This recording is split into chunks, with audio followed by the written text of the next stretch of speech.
believe. You would become dependent, a blind believer. And, due to my influence on you, I would be bound to you. Dear viewers, dear listeners, perhaps you've already wondered how you can recognize a prophet of God.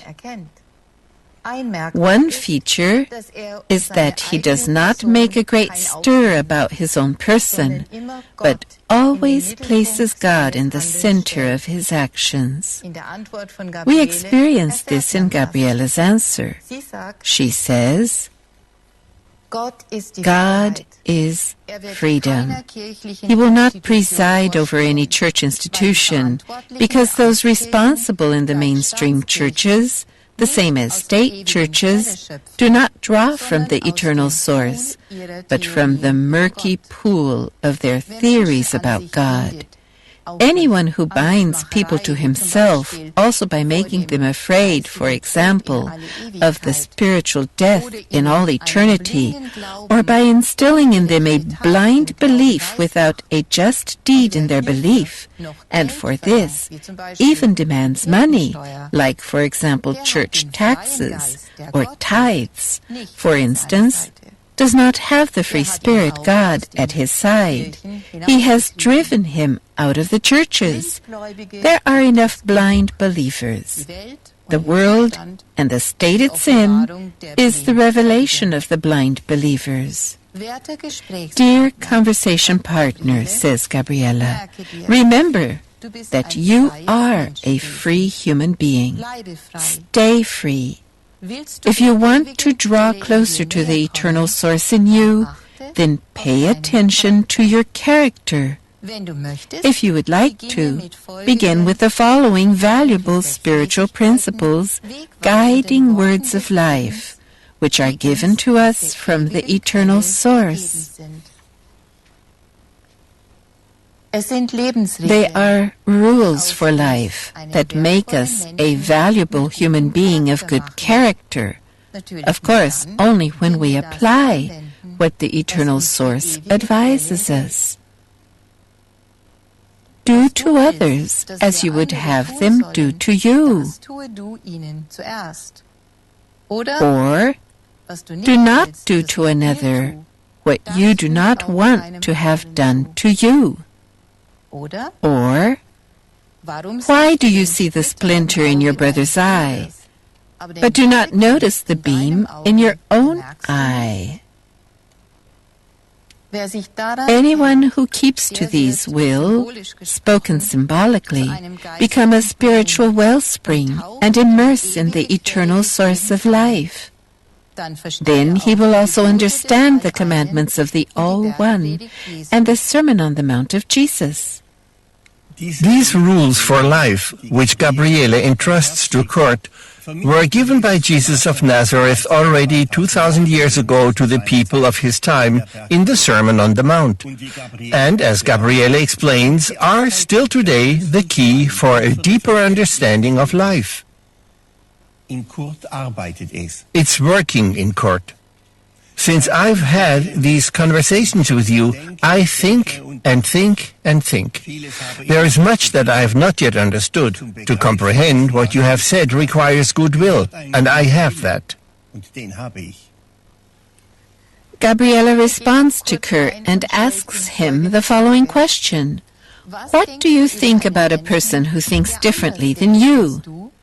When you, for example, realize during the conversation that he has a completely different viewpoint than you. Kurt answers, mostly I turn away from him very quickly because I don't want to bring him round to my viewpoints. Let him think differently. That's his thing. I then say something like, each one has his own viewpoint. But Gabriela looks deeper and asks, yeah? And while he's speaking, what do you think about him? Have you ever watched yourself in such a situation? And why do you turn away? And why don't you turn away from me, since I, particularly at the beginning of our conversation, said many things that were contrary to your viewpoints? nicht ab? Here Kurt tries to hedge. You ask such questions. I have to say at the moment, I don't really know. Gabriela replies, imagine that someone comes to you and says, I think it would be right for all people to be church-believing Christians. The church does so much good. That has always been so. Throughout all the centuries, it was the benefactor of the people. I know that I can't go to God without the church. Its grace preserves me from eternal damnation. This is how your fellow man speaks, so different. What do you say? Kurt doesn't mince words about it. He says, he can still be as he likes and be played for a sucker. There's many of that kind going around. I don't let myself fall for such talk. Gabriela responds to this. Do you notice something? Someday you will understand what it means to look behind the words, or said differently, to look into the words. Kurt asks, what do you mean by that? Gabriela explains, dear conversation partner, the absolute honesty with ourselves, so that we get to know ourselves and our character, does not take into account the positive, possibly seemingly selfless thoughts, or the well-meant and helpful-sounding words, but what is going on in our thoughts and words. Our perhaps totally different feelings and ulterior motives. That is what we are. That is our present character. Dear viewers, dear listeners, if we take this advice from Gabriela to heart and practice looking behind our words, our life will get interesting. What image do I have of myself and how do I really think? As Gabriela explains, honesty is asked for. If we want to, we can try it out.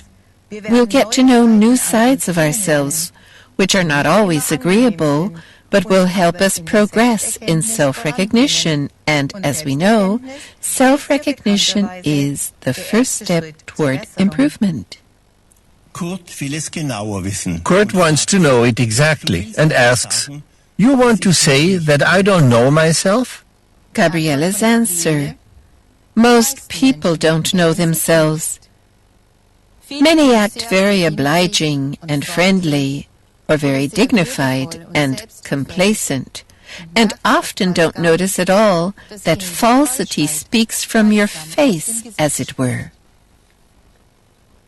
The majority of people, Gabriela continues, can be compared to a sponge. When it is immersed, it sucks everything up. The majority of people don't know themselves, and therefore don't see through the church dignitary or the representative of the people, even though both the representative of the people as well as the dignitary, basically most people, present themselves to such an exaggerated degree that it should be apparent even to an indifferent person. For someone who explores and sees through himself and refines his character by fulfilling the divine spiritual principles step by step, his fellow people, no matter of what rank, are an open book. Kurt is amazed again and again. Mamma mia! What else will you conjure up out of a hat or pull out of a bag of tricks? Doch Gabriele erwidert, But Gabriela replies, I neither conjure anything up nor do I pull something out of a bag of tricks. Instead, I receive it, as already stated, from the never-failing eternal source which flows in each one of us. It is the primordial source, the eternal truth, the divine wisdom. However, we must first again bring about in us the spiritual wellspring that we should be. That is, we should become the wellspring, to be able to receive from the primordial source of life, from the eternal truth, the divine wisdom. Kurt asks, please make clear for me your last statement as related to look into or behind the words and thoughts. I'm gradually beginning to despair. Gabriele encourages Kurt. Please, don't despair. Otherwise you will conform to the masses and would make yourself dependent on others, on their ideas. Then our further conversations would also be one-sided and lose their zest. To your question about looking behind the thoughts and words, let it be said, watch yourself when you, for instance, speak, or when you reflect or think about your fellow people, to see whether your words actually correspond to your thoughts, and whether your thoughts are in agreement with your feelings. Or is something completely different in the word? We can also say behind the word or behind the thought. For example, we can talk in a loyal and smooth way. But what are we thinking? What is it that we cannot express, that is contrary to our loyal behavior, our seemingly kind and understanding words? What is contrary vibrates in our words and thoughts. The content of our words and thoughts is what constitutes their true value. For instance, in our thoughts we disparage our conversation partner, but our words are very obliging, very sympathetic, and signal, viewed superficially, conformity. We have to be honest with ourselves and take a close look at ourselves. That is, precisely check to see what is hidden behind our true feelings, opinions, and intentions. What we don't really want to express, that is, our secrets, which we hide in our thoughts and words, is what we are. That is our character. This also marks and shapes our body. It can also be seen in our posture, as well as in our gestures and facial expressions. Kurt, who listened attentively, concludes, I should be so honest and straightforward with myself? I'll then stand naked before myself. But that can lead to an inferiority complex. Gabriele's answer comes immediately. What does it matter if we stand naked before ourselves? Anyone who is honest with himself will certainly not be plagued by his inferiority complex, but rather by his perfidy. There's a saying that goes, honesty is the best policy. Someone who strives for honesty and conscientiousness will not take advantage of his fellow people. The one who gets to know himself and keeps the commandment, do not do to another what you do not want to have done to you, will in time be able to see through his fellow people. Kurt then says, you see through the church dignitaries and the representatives of the people, certainly through me too.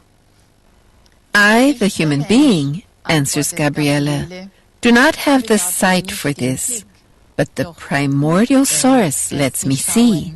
He gives me the strength to see through my fellow people. whether they call themselves representatives of the people or church dignitaries. For the primordial source, every human being is an open book.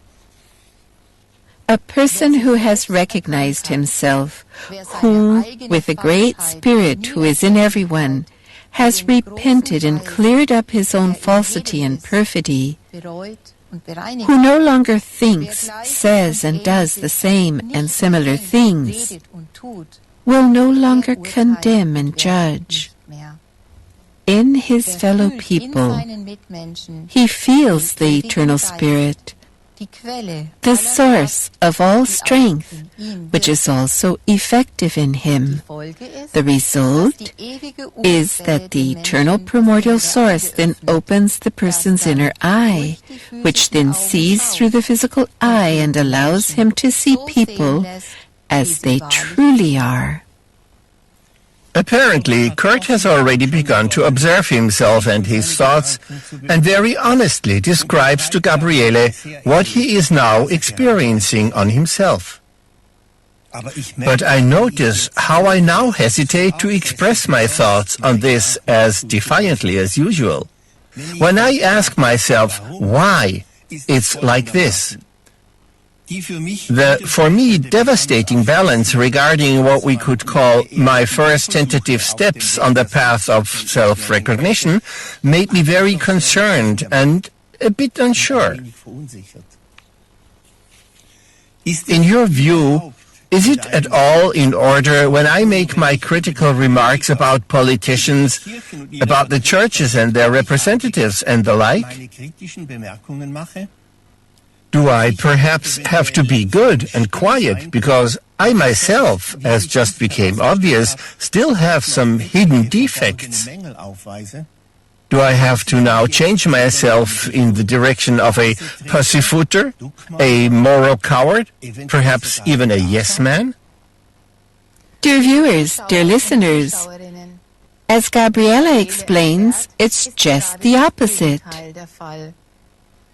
Honesty toward ourselves, says Gabriela, self-criticism, and the step-by-step overcoming of the weaknesses we've recognized, the step-by-step clearing up of our own faults and wrong attitudes, expands our consciousness and lets the person see more clearly.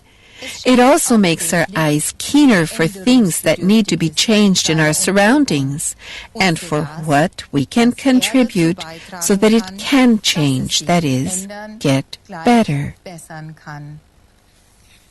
Jesus the Christ never said, "Become pussyfooters, moral cowards, and yes men."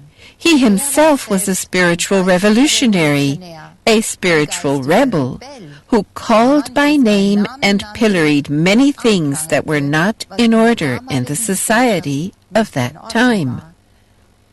A saying goes, and this is also valid in the causal law, a person who recognizes injustice and remains silent makes himself an accessory to the injustice.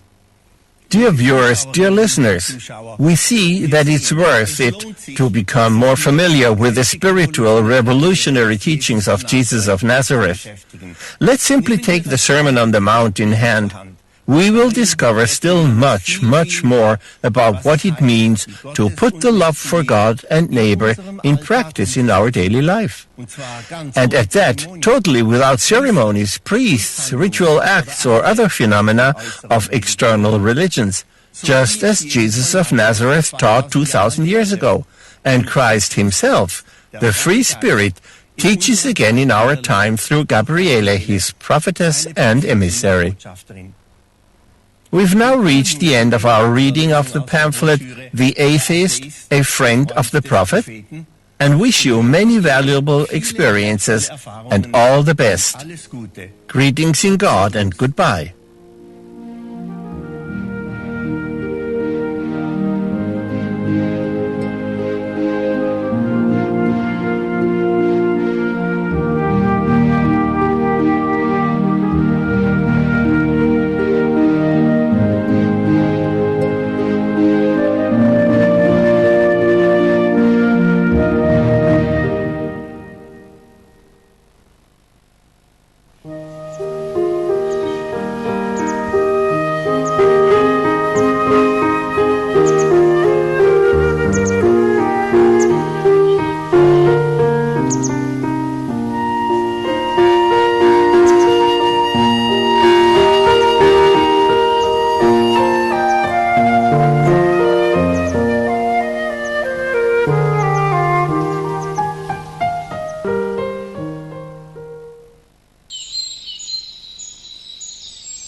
time will come when men such as I will look upon the murder of animals as they now look upon the murder of men.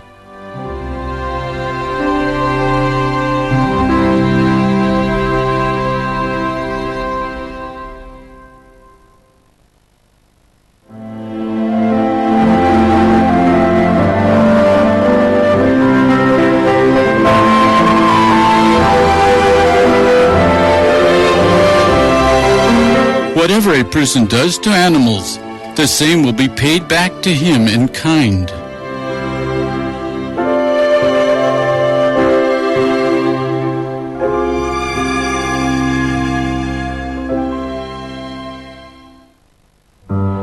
Who was Jesus of Nazareth?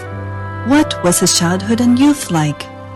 This question is asked by people all over the world who want to learn the truth about the life of the greatest teacher of mankind.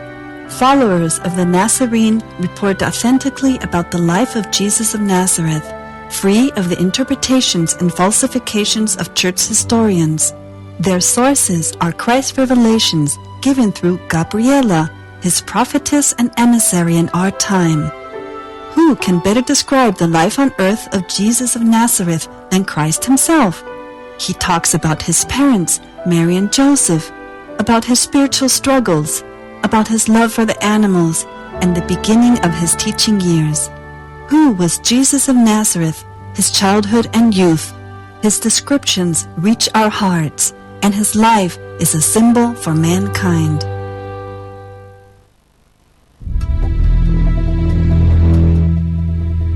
Months of heat and drought, hurricanes, heavy rain, and floods. Extreme weather conditions are on the increase and the climate is changing. The meteorologist and climate expert Professor Mojib Latif focuses on global climate change.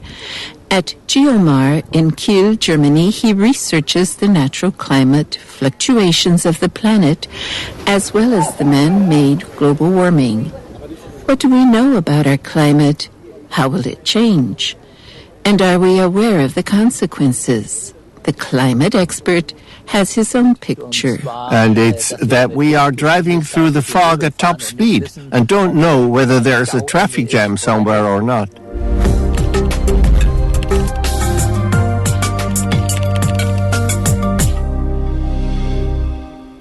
Professor Latif, to what extent do we actually realize in what situation we find ourselves with respect to climate change?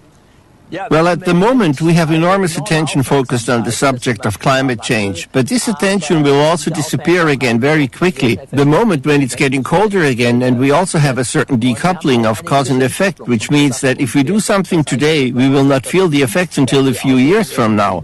In addition, geographically, the main polluters, the people in the industrialized countries, do not have to bear, at the moment in any case, the greatest impact. We are carrying out a gigantic experiment with our planet. We have an approximate idea of the direction in which this is going, and it's being confirmed more and more, but we do not know exactly what can really happen in such a system, and that's why we should not affect the system too strongly in order to stay on the safe side as much as possible. What would you say is the brightest scenario, and what is the most devastating? Well, of course, it now depends directly on how we behave. That is, if we really manage to implement what is in the Paris Climate Agreement, that is, to limit global warming to well below 2 degrees, then I do not think that all these horrific scenarios will occur. However, if we continue as we have been up to now, meaning if year after year the emission of greenhouse gases increases worldwide, then I think we will have a world in which one can no longer live in many regions of the Earth, because it will become unendingly hot, since the humidity will continue to rise dramatically, and in such regions one can actually no longer live. What are the forecasts for the sea level rising? Well, the sea level reacts very, very slowly. On a worldwide average, it has already risen about 20 centimeters since the beginning of the last century. Even with regional differences, it has risen by 20 centimeters here on the North Sea coast, and by the end of the century, 80 centimeters or even 1 meter could be possible, and that would be a disaster for many countries, for many coastlines. Is it true that there are also scenarios that say that the sea level could rise up to 60 meters? Well, if we reach a certain warming, then we won't be able to stop certain processes, such as, for example, the complete melting of the Greenland ice cap, the complete melting of the Antarctic ice sheet, and then we would get sea level rise of about 60 meters. How likely do you think this scenario is? Well, the scenario in which we will get a kind of hot time, where at the end of the day, so to speak, as viewed over the millennia, we could have an Earth without ice, where the sea level rises by a large unknown number of meters, where many regions of the Earth become uninhabitable, is a theoretical possibility which can set in with very high rises in temperature. If we don't watch out, we can actually manage, in quotation marks, that such scenarios become reality. So it would be all the more important not to challenge fate, because in the end, we do not know exactly at what rise in temperature this actually happens. There are certainly colleagues who say, yes, that can happen already at 2 degrees, but most colleagues believe that this would happen only at 3 or 4 degrees.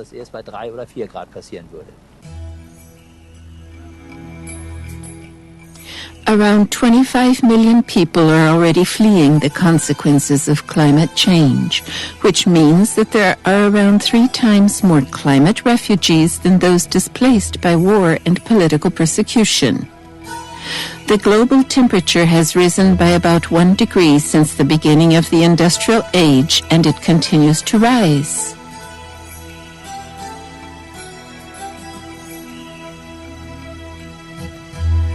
What happens if global warming cannot be slowed down?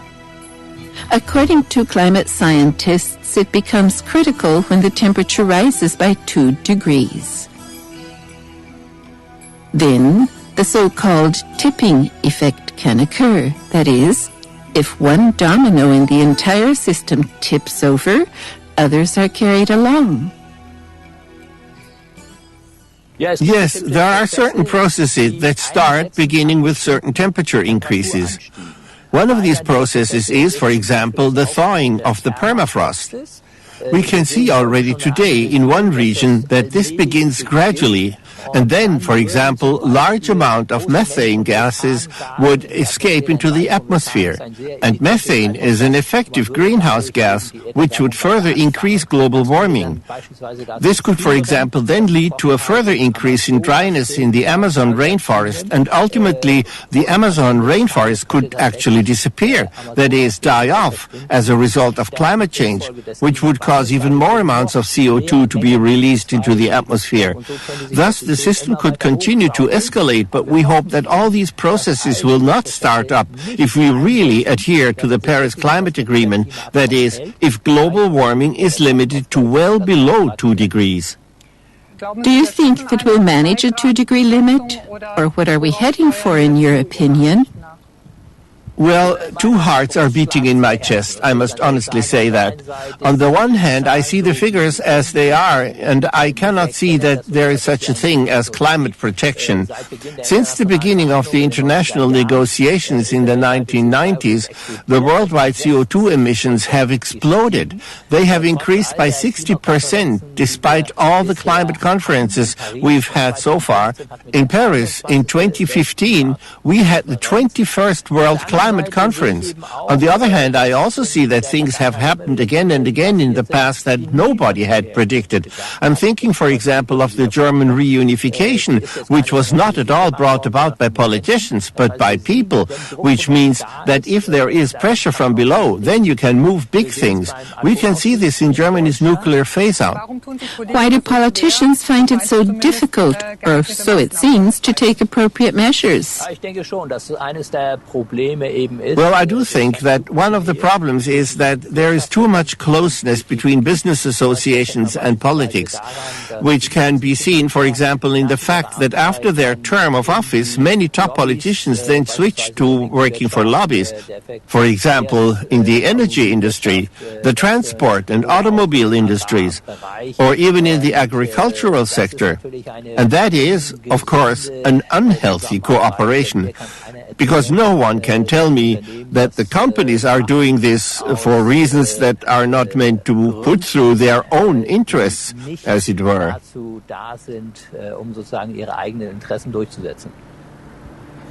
Would you nevertheless say that politics has realized the seriousness of the situation or not? Politics has, I think, already realized the seriousness of the situation, but it is incapable of tackling the problem, and there are various reasons for this. If we refer this to Germany on a national level, then the pressure of the economy to stick to the existing business models is simply too great. We see this in the automobile industry. They can cheat without being severely punished for it, even though the business model obviously no longer works.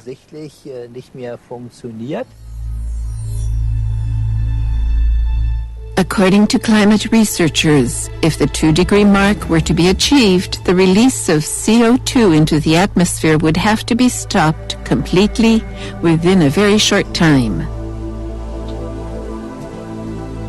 In addition, carbon dioxide would have to be removed from the atmosphere, but we are a long way from that. Thousands of new coal-fired power plants are currently being planned worldwide. In 2014, the U.S. and Canadian oil and gas producers alone made a profit of $235 billion. Will these enormous sources of money simply be given up? The discrepancy between the urgently needed measures and reality is enormous.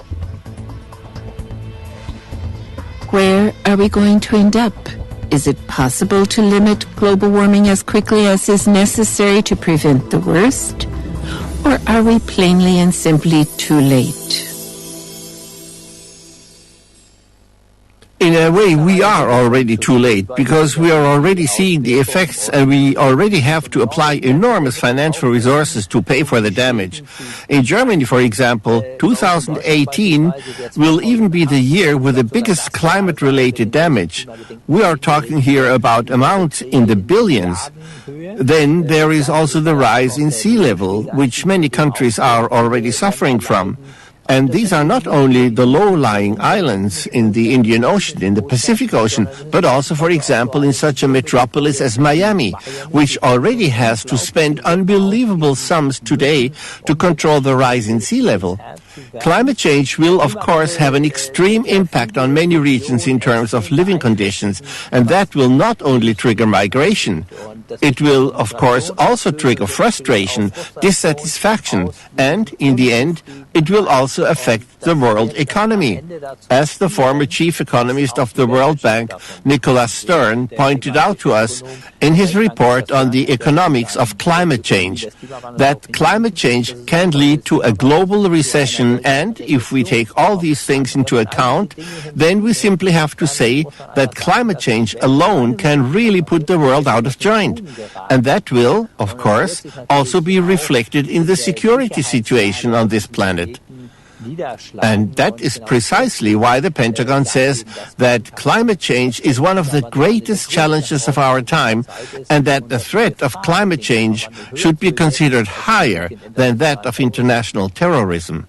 You always point out that the Earth is an integral system, and if you now, let's say, compare the Earth with a human organism, which is also an integral system, how would you describe the condition of this Earthman, that is, its health condition?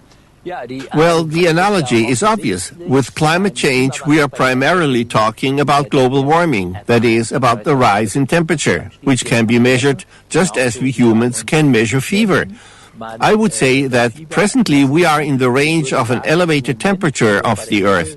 But if we say we have a fever of just under 38 degrees, we already notice that. We simply feel bad.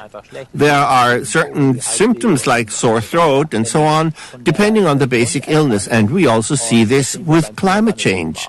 The symptoms are obvious. The sea level is rising. Weather extremes are increasing. What kind of weather extremes these are depends on the region, of course.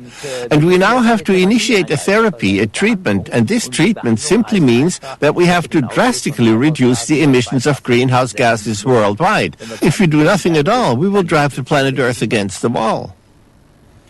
In a lecture at the University of Vienna, you spoke about the fact that climate change is a symptom that shows us that the way we live is not sustainable.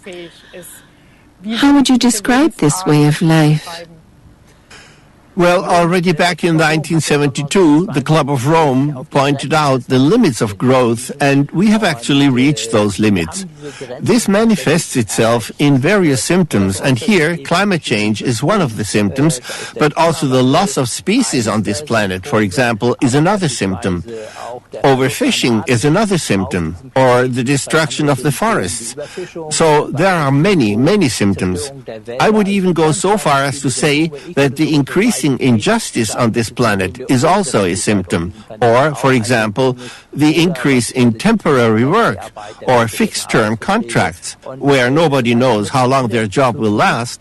And ultimately, this has to do with the fact that we are living in a system that is increasingly following the unrestrained pursuit of profit. And that does not have any consideration for people and especially for the environment. Does climate change also have, let's say, any moral components for you? With climate change, the moral component, of course, comes to the fore quite strongly, in different ways. On the one hand, because it is also about intergenerational justice, because in a way we have merely inherited the earth from our ancestors and, of course, should pass it on to future generations as undamaged as possible, to our children and grandchildren and their descendants. On the other hand, the whole thing also has a dimension of injustice between the different regions of the earth. So if we look at per capita CO2 emissions, then a German releases on average about 10 tons per year. If we take someone in India, then it's barely 2 tons, meaning that we consume or we emit 5 times more CO2 per capita than an Indian does. Now, there are more than 1 billion Indians. Just imagine if they were now to all increase their emissions by a factor of 5, then we would certainly drive the climate against the wall. And this shows that our lifestyle is not sustainable. So we have to work on adjusting many screws, but of course, not only in politics, but also with each and every one of us. What role do agriculture and food play? Well,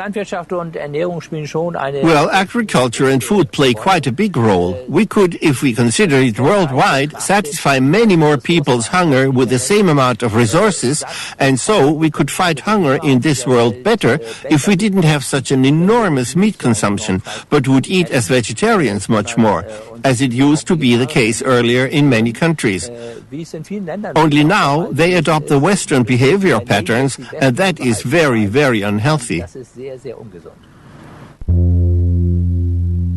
People keep 20 billion farm animals worldwide for meat consumption. In order to meet the high demand, animal welfare and the well-being of the planet are pushed into the background. In meat production, the greenhouse gases methane and nitrogen oxide are the main contributors to global warming.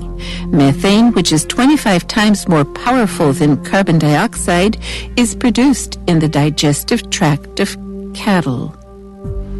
1.5 billion cattle are kept on our planet for meat consumption by human beings, and they release enormous amounts of methane. Nitrogen oxide is released during fertilization and by spreading liquid manure during the cultivation of animal feed. If meat consumption were reduced worldwide, this would have a direct effect on greenhouse gas emissions. This is a measure that each individual can take for himself immediately. I don't think it's all about doing without, but it's about, again, in many areas, actually, we would be talking about a win-win situation. For example, in meat consumption, we would be protecting the environment, but on the other hand, we would also be doing something for our health.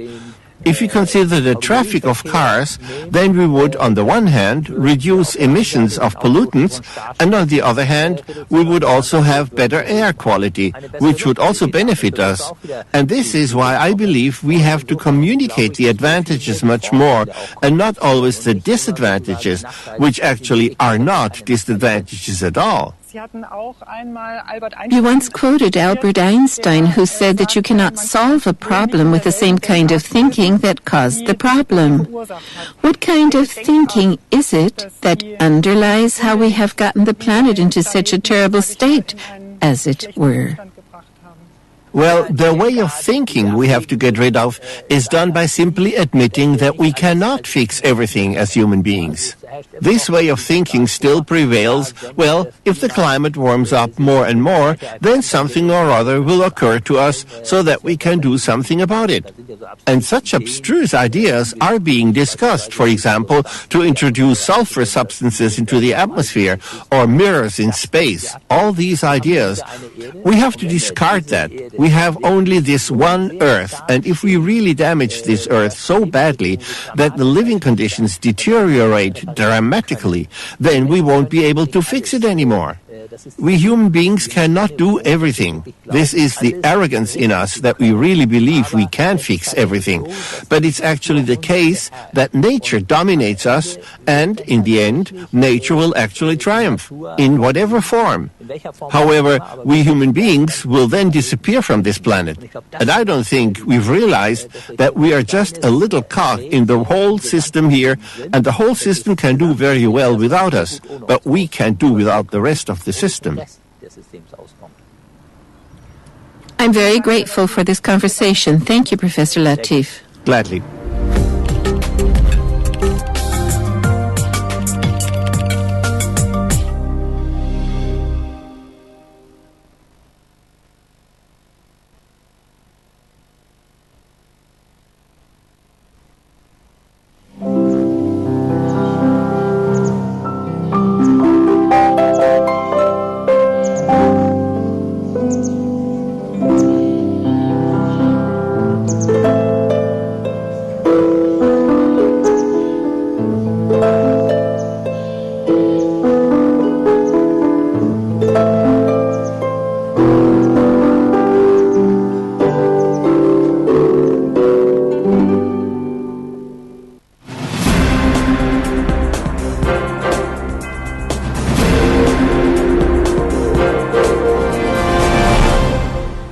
Herzlich willkommen, liebe Zuschauer, liebe Zuschauerinnen.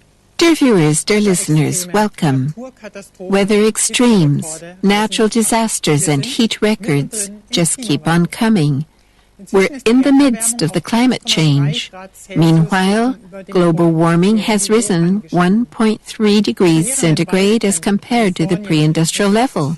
The devastating forest fires in California with nearly 40 deaths, 100,000 evacuees, thousands of destroyed houses are only one of the severe disasters that are linked to the climate change.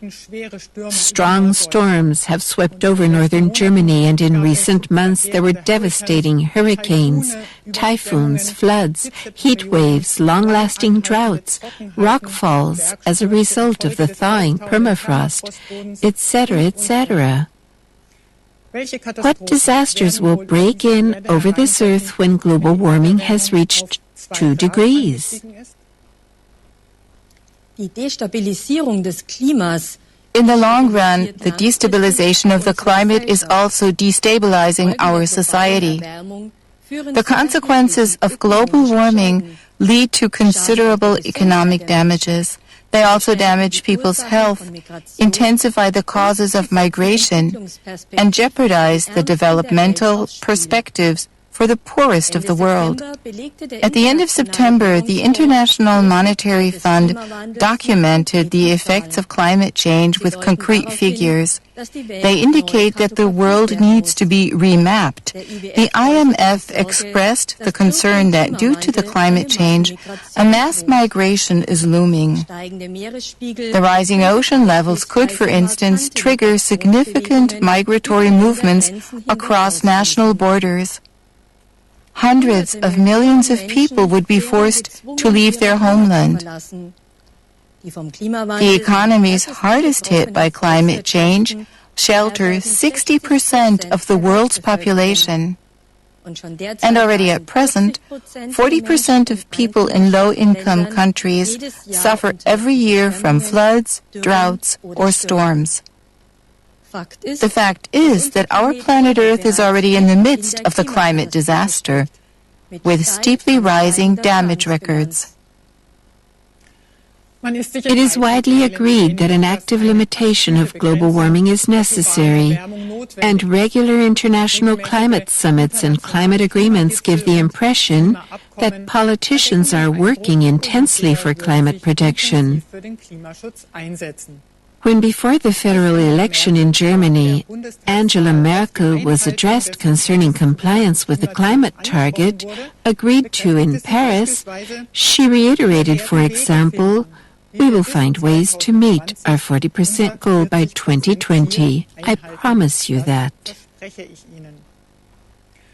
I don't know if while making this promise, Angela Merkel already had her fingers crossed behind her back.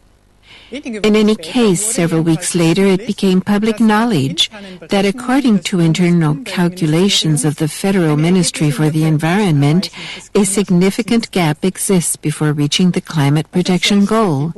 Officially, by 2020, the federal government is still aiming to reduce climate-damaging emissions by 40% below 1990 levels.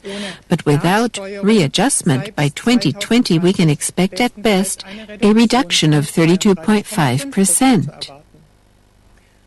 A missed target of this magnitude would be, as stated in the paper of the Federal Ministry for the Environment, a considerable setback for Germany's climate protection policy. Moreover, the German climate protection goals of reducing only 40% of CO2 emissions by 2020 and 80% by 2050 are considered by climate experts to be completely inadequate. And it has been pointed out for years that the measures taken will not even achieve these completely inadequate goals in Germany. For example, in November of 2016, the Energy Watch Group published an extensive article entitled "German Climate Policy: From Trailblazer to Brakeman." It stated that the sole way out would be a policy that consistently focuses on avoiding, not on reducing, emissions. Reality will show whether the big words of politicians will eventually be followed by action. At present, however, it looks like it could already be too late.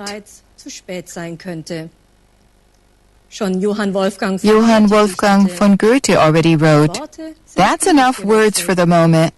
Now let me see some action." While you're handing out the compliments, you should also make things happen. The topic of climate change is also gladly discussed by German politicians with Pope Francis. In June of 2017, after her private audience with the Pope, Angela Merkel announced, "The Pope encouraged me to fight for climate agreements." And in October, in his private audience with the Pope, the German President Frank-Walter Steinmeier also spoke with the Pope on the climate change. It is not known what significance is actually given to the topic of climate change during these private audiences that take place under exclusion of the public. We cannot help feeling that neither the Pope nor the German government can have a serious interest in the fight against climate change. Or have you already heard a clear appeal to abstain from meat, for instance from the Pope or the governing party with the C for Christian in its name? And yet, that is precisely the one measure for reducing global warming that would be easiest to implement. For years it has been known that a large part of all global greenhouse gas emissions come from keeping and processing livestock. The percentage is thus higher than that of all worldwide traffic. All those who are committed to the protection of our climate, who advocate for life, the life of our fellow human beings, as well as the life of nature and the animals on our planet Earth, will abstain from the murder of our fellow creatures. By so doing, They also act as it is the will of God, the creator of all life. Even in the story of creation in the Bible of the priests, we can read that God gave the people the fruits of the field for food, and He created the animals as His friends and not as foodstuff. All those who announce the opposite and adhere to the tradition of killing clearly show which system they serve, the system of killing and of destroying. God, the Eternal, the Creator of all life, and His Son, the Christ of God, are for the life. The life that lives the love for God and neighbor toward human beings, nature and animals. And not by their words, but by their actions do people demonstrate which system they serve. Dear viewers, dear listeners, with these thoughts, we take our leave of you for today. We wish you all the best. Until next time, goodbye and greetings in God.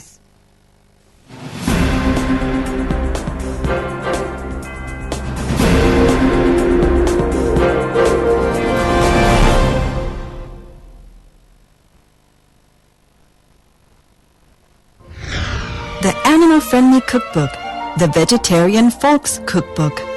Many recipes from the international cuisine. Delicious spicy dishes and fruity tasty dishes filled with the energy of life from nature. Quickly prepared and cooked. Order your Vegetarian Vegan Folks Cookbook, the animal-friendly cookbook, with many international recipes beautifully illustrated.